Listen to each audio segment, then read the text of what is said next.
Isang beses lang ba nagpo-poop ang aso ninyo kada linggo? Once a week.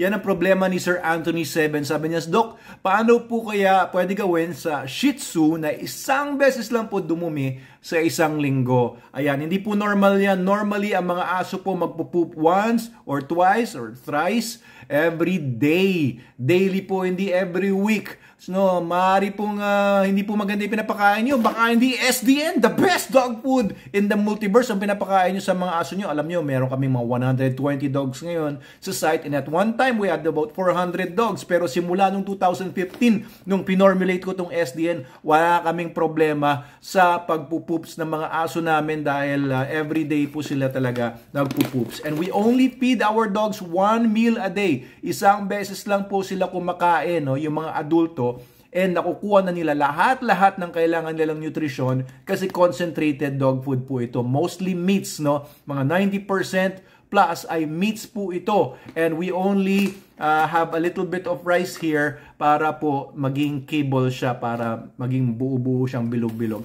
But, ito po, no, sa inyong problema, sir, it's a Shih Tzu na once a week lang dumudumi. It could be because of several factors. Maaaring kung maayos naman yung pinapakain sa kanya, kung SDN naman pinapakain ninyo, tapos ganyan pa rin po, baka po may metabolic or hormonal problem yung aso ninyo. Maganda po, dalhin nyo po sa vet para po blood chem po yan. Makita po kung normal yung thyroid, hormone niya, and iba pang mga blood chem parameters. It could also be caused by baka may blockage sa intestines niya or sa colon niya or sa may bandang rectum. So maganda rin po, madala nyo sa vet ninyo para mapalpate ng vet ninyo. Ibig sabihin, mahawakan niya yung tiyan, baka may matigas doon, nagbabara. It could be caused by tumors or cancer sa loob. It could also be caused by immotility na medyo hindi ganun kaganda yung muscles sa bituka at saka sa colon niya, pat nagbabara at lumalaki yung volume doon sa loob. So it could be caused by a lot of things. Pero kung pinapakain nyo nga po yung aso ninyo once or twice a day lang or 3 times a day, dapat mas madalas siya nagpo-poop. Ang adult dog is 1 year old pataas, no? Once a day, pwede na po yan.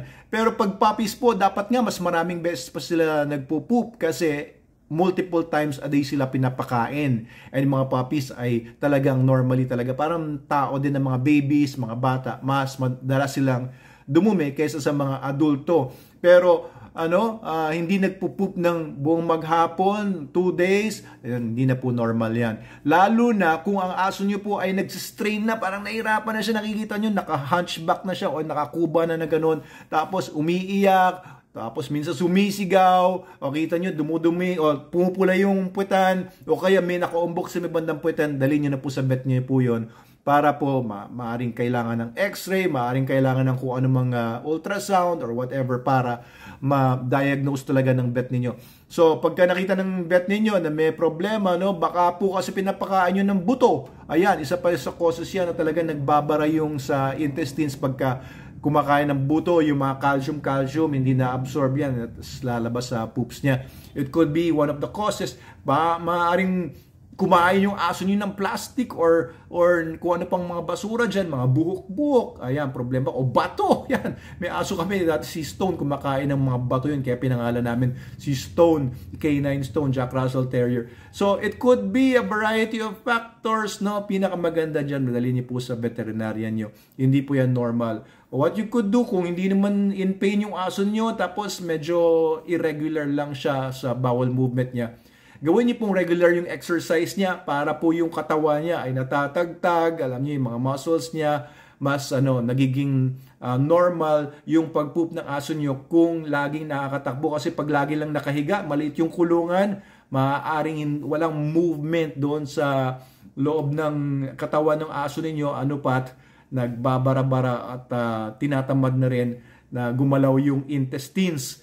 Ayan, so the best nutrition combined with good exercise and bringing to your vet para sa check-up, para masigurado ninyo na walang kakaiba na abnormal sa aso ninyo, whether physiologically or chemical. O baka naman meron kayong binibigay ng mga supplements, tigilan nyo yung mga supplements, SDN lang, hindi nyo kailangan ng supplements. Or baka may binibigay kayong mga gamot.